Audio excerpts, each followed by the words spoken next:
Hello and welcome to the Dune Minute Podcast, your place to deep dive minute by minute into the cinematic adaptation of Frank Herbert's Dune. I'm one of your hosts, John. And I'm Zach. And today we are finding out exactly what's happening because Paul is very confused right now. That's right. He's currently being...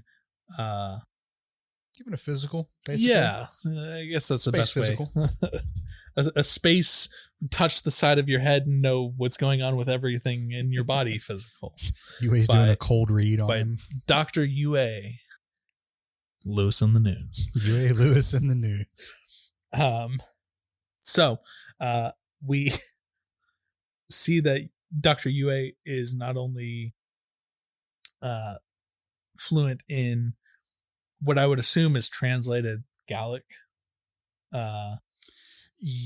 For us, but also fluent in English, Mandarin, quote unquote English. Yeah, but Mandarin has also somehow managed to exist for 30,000 plus years as well. It's true, because both he and Paul are talking to each other in Mandarin. You think what other languages survive? I had that note in here. I was like, I'm glad to see that it's survived this long as well, but it's got to have some changes, I would assume. Sure. No, I do not speak Mandarin. No, neither do I. I'm going off of the in-movie subtitles here. Right. It would be interesting if someone who does speak Mandarin, do the subtitles match to what they're saying? It's very hushed. So, I don't even know if you'd be able to fully hear it. Sure. I mean, maybe. I don't know. If you know, let us know. Let us know. But at the Dune Minute podcast. UA says the Bene Gesserit say they serve the greater good, but meaning no disrespect to your lady mother, they also serve their own designs. Right. Go carefully. So UA is also looking kind of stressed. Everyone's stressed out right now. Not as much as Jessica. He looks concerned. I don't think he looks stressed. I think he's just like, I don't know why she got me up to do this job, but I mean, I'm here. Let's do it. So part of the graduating the Souk School of Medicine, like Dr. UA did, is that they can physically do no harm. So they've taken that Hippocratic oath to the next level. Sure. They can physically do no harm to the people they are under contract with. Gotcha. They serve them. They are physicians. They are just they are there to just make sure that they are doing well. Mm-hmm. So I don't think he's stressed really at all because this is just his job. Sure. He's just he might be a little confused as to why he's doing it in a dark hallway at 3:00 in the morning or whatever time. Middle of the night or whatever. And it's not just like Paul woke up with a stomach ache either. It's right. Just like, right. It's clearly like some kind of or some Pepto. Yeah. Some kind of importance that he's semi-aware of. It seems like he's like, I don't know exactly what's going on. But mom, it's not great. Yeah, he's like, but just you know who your mom works for, so just be careful. Yeah. I do want to point out that this is information that we get in the books. We do not get here, really, in this movie much at all. But Dr. Yue's wife, Juana, who will play a part later in the movie, she is a sister of the Bene Gesserit herself. Okay. So this gives a little bit of context into why UA knows the Bene Gesserit serve their own plans or whatever he says. Because he knows. He's I figured that was just like kind of not extremely common knowledge, but common enough amongst the people that work in these larger houses and stuff. Yeah, I think they're making it out to be that way here. Okay. And I'm sure it is to a degree. But I think UA is a little more clued in to some of these, ulterior motives that the Bene Gesserit have. Sure. Because of his relationship with his wife and what she's told him. Fair enough. Yeah. It's important to note, maybe not important, but I'm going to note it anyways. This scene that we're getting right here, just for the movie, does not exist in the books. In the books, the book itself actually just opens up to this scene of Jessica waking up Paul and them going into doing this rigmarole that they're going through right now. How is UA introduced in the books? Is that not until they're on Arrakis? No, then, he's one of the characters that's introduced pretty early on. But like they mention him, like, oh yeah, Paul's got to go see Dr. UA now for his checkup, and then we get some backstory into UA, and we get to hear his internal thoughts in that chapter that he's the main character of, and whatnot. Got it. So we do get to all these same points, just in a different way. And we do learn a little bit more about UA's wife in the book that we don't get to learn till later on in the movie. Gotcha. Yep. So after UA finishes his physical of Paul, he tells Jessica that Paul's heart is as strong as ever. Mm-hmm. And then we see Jessica for the first time do her little hand signal sign language. Yes. So the Atreides battle language. I was gonna ask. Oh yeah, what's going on with that? Because so this is not something unique to the Atreides. And most great houses have their own kind of like battle language or sign language or something that they can do when they are in battle or under stressful situations where maybe vocalization is not something they can achieve at the moment, or worried about being listened to, or whatever. Exactly. They're all a little bit different. Okay. This particular one for the Atreides was actually developed by Thufir Hawat.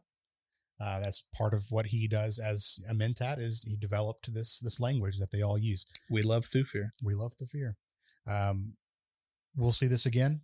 This is the first like little explanation of it. It seems like they all know, at least anyone who's like close to the inner circle knows this language. I'll take that a step further. I'll say that all the soldiers of the Atreides know this battle language. It would make sense that you would want to communicate to to anyone. Yeah. But yeah, no, and Jessica is communicating to UA. Yeah. So clearly he knows this as well. So. Yep. But it was cool. I was glad they included that in the movie. I was wondering if that would make an appearance, and because it plays a big part, in the story, for these like secret communications kind of things. And they did a good job with it. Tell no one of this. Yep. And then 23 minutes and 30 seconds in, we see the bull. We do. For a brief moment. But Yep. This is the bull that gored the old Duke. So I remember you talking about this. I don't think those are bloodstains on the horns. I think those are just the way the horns are colored, because they're both colored in that like black to white, like ombre kind of thing.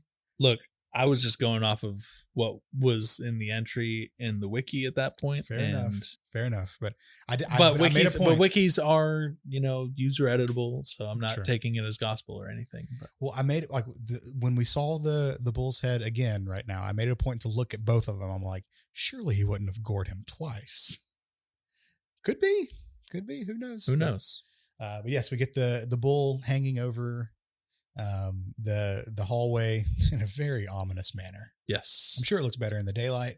At nighttime, it's kind of terrifying. It's a little spooky. Yeah, I'm not gonna lie. But we only see it for a couple seconds. Yep. And we see Jessica and Paul approaching another closed door. Jessica still stressed as hell, but she turns to Paul. She says Paul, and then more battle language, signing to him to remember his training. Now, this is interesting. Which is so ominous. It is. What training is she talking about? Because Paul's been trained in a bunch of shit. Yep. He's been trained in ways of Bene Gesserit. Clearly, we've seen him use the voice. Well, try it. He tried. He gave a college try. He's getting there. Yeah. He's been trained with Duncan Idaho and Gurney Halleck in the ways of fighting. Yeah, absolutely. And it's not shown in the movie really, but he's also had, in the books, he's undergone like Mentat training too. So he can do that little cool like flick back things with his eyes to think real hard. He's real good at calculating tips. Yeah. We're benefiting from a little bit of foresight here in these minutes, but what if he chose the wrong training to remember?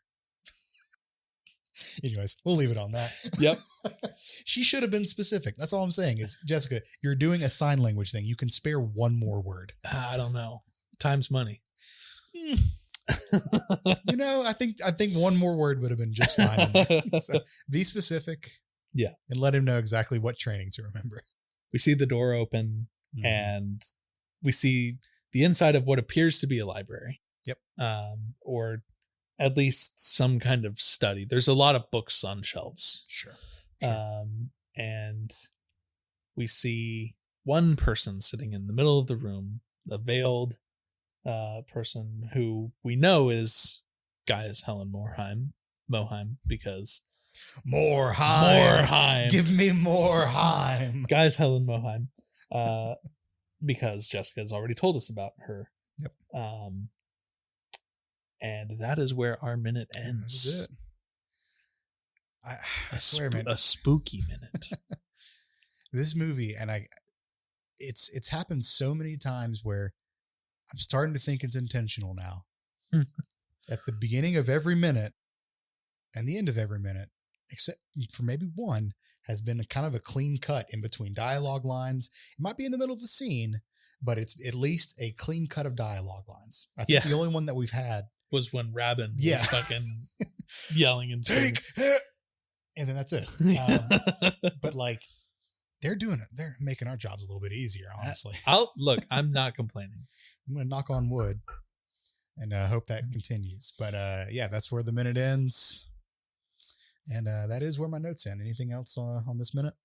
Not much for this minute. All right, cool. Well, let's see what this spooky lady in the middle of the room wants to talk about on tomorrow's episode of the Dune Minute. That's a real spooky lady.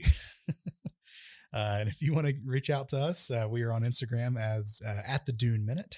We are on Twitter at Dune Minute, and you can email us duneminute@gmail.com.